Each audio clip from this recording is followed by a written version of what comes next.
Today we're going to be removing the 3-cylinder Kubota diesel engine out of this 900 RTV.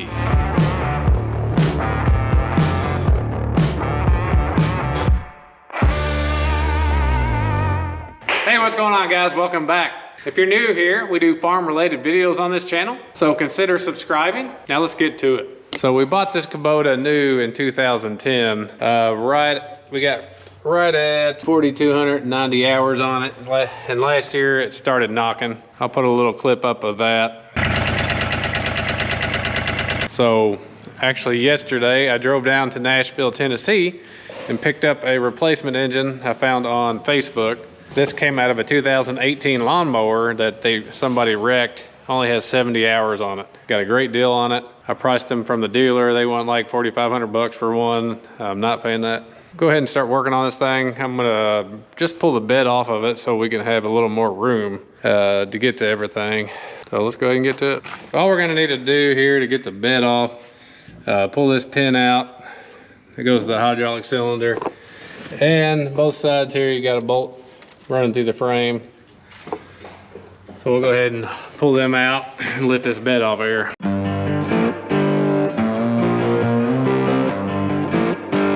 All right guys, we got the bed off here. Now we can kind of see what's going on. If I didn't say before, I've never pulled an engine out of one of these, so I'm just gonna do it the best I can. And what I've kind of looked at and what I'm gonna try to do is, you can't just pull this motor out while it's in the frame, because you can't move this forward enough to get away from the transmission. So it looks like we're gonna have to pull the whole transmission assembly, everything out. But what I'm gonna try to do is take a couple of bolts off the leaf springs and the mounts and just try to roll this whole motor, transmission, and axle assembly, just roll it on out. Jack up the frame, of course, here. Just kind of leave the frame there, roll the motor, transmission, rear end, just roll it out. That way we can get to the motor and replace it. Well, that's the plan. So I'm gonna go ahead and get started kind of removing some of the things that I see that need removed, shields, lines and whatnot. So we'll do a little time lapse of some of this stuff because it's pretty simple. And then once we get to a point where I think we can get it slid out, I'll bring you back.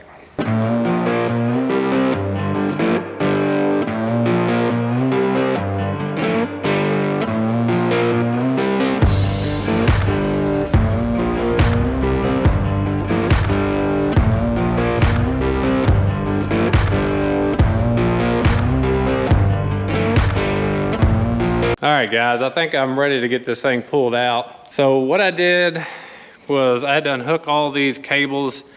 There are so many cables on this thing. So just make sure you get all your cables. There's some wiring, starter, alternator, and a little wiring harness here or there that you gotta disconnect. A couple antifreeze coolant lines, brake lines. Pretty straightforward, so that's why I didn't really show any of that. Make sure you drop down this hydraulic cylinder because it'll stay with the transmission and motor. On this side, got your power steering lines, return and pressure. Go off the pump here. You got to take off the pump. And again, a lot more cables on this side. Pretty straightforward on what you have to take off, so that's why I didn't show that much. I got the frame jacked up on both sides with the jack stands. And underneath, I just have a floor jack going across here. So I think all we have to do is take all these bolts out of the suspension. 2 here, 1 for the shock, other down here for the spring, another bolt here on both sides. Back here, there's 2. So let's go ahead and pop them out. Let's see, some of them have pressure on them. Some don't, like this shock. You pull it right out.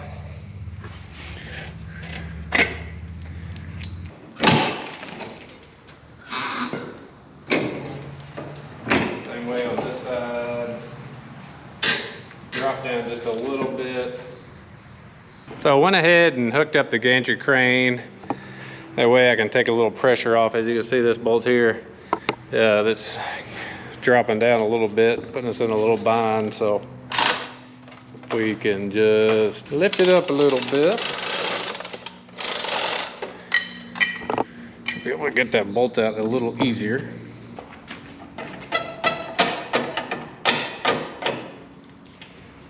Just like so.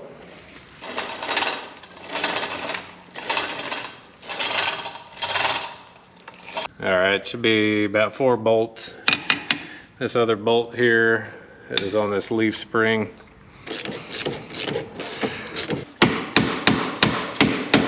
There we go. You can get your pry bar behind them, but you can usually get them out. Just kind of pull on them as you're ratcheting.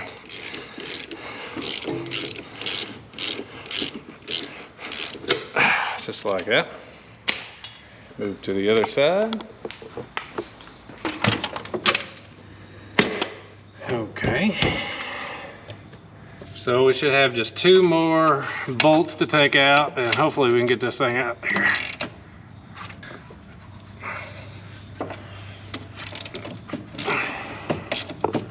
We almost got her. Just wiggle it on out there. Okay. To the next side we go. All right, this should be the last bolt holding us in.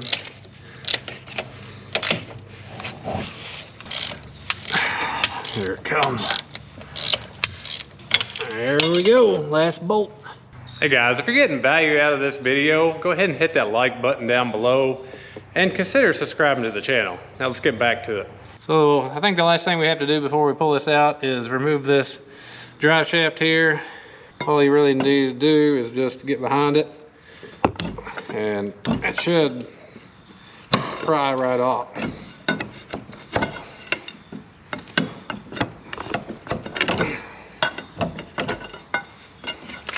Of course, it's probably a little rust on there, so yep, just like that. Just have to kind of watch that as we pull this out. All right, let's go ahead and see if we can't get this thing free enough to pull it back. I think I'm gonna do is drop the jack down a little bit. That way we get these bushings out of their mounts.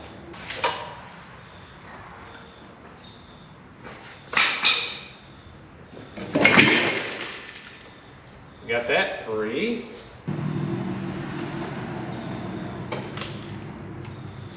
If you had an extra hand, this would where it'd come in handy. But take your time.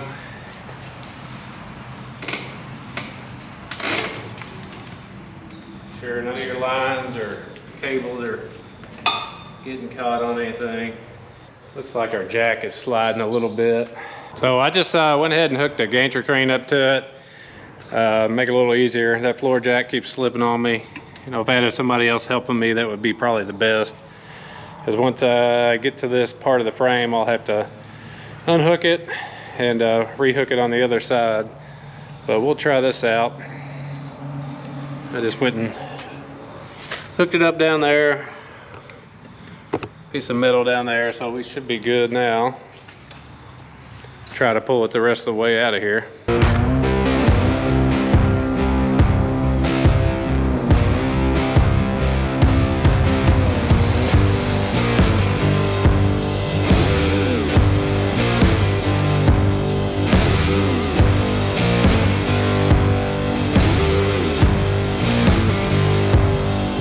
So I got it separated here. What I did notice, taking it apart this way, all the weight is kind of on these axles. So when I put it back together, probably should have had this cradle kind of jacked up like so. That way it'll roll better and all that weight's not on those axles. So when I put it back together, I'll do that. I'll probably just hook the gantry crane up to this whole carriage assembly here. It'll roll easier and not hurt any of those boots on those axles. So let's go ahead and try to get this motor disconnected from the transmission. Just go ahead and start taking bolts out of this side. There's one up here, 2, 3, 1, 2, 3, 4 here. On this side, there's this hose you have to take off.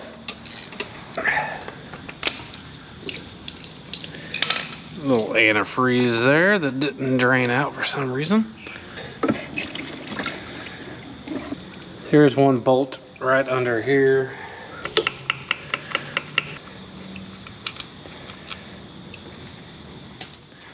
This cable here we got to take off.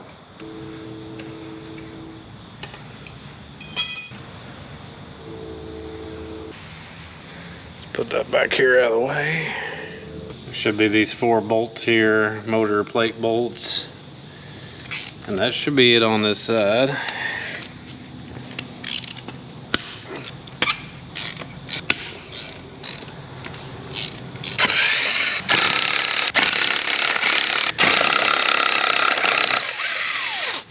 Alright, that should do us on this side. Let's go ahead and take a starter off.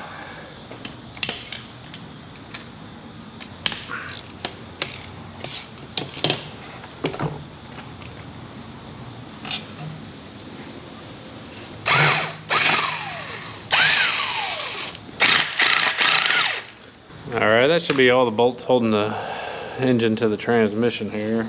Get these last 4 bolts on this motor plate. We should be able to get this thing out of here. Alright, all the bolts are out.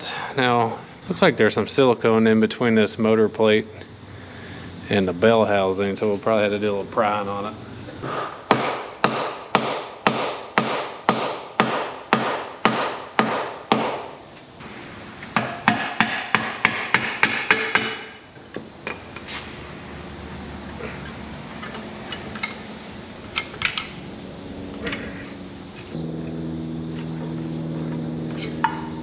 Looks like we are free. Somewhat.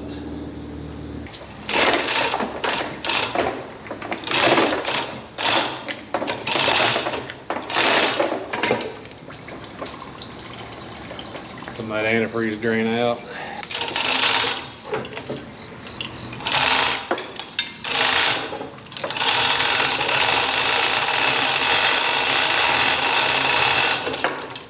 Well, there we have it. We got her pulled out.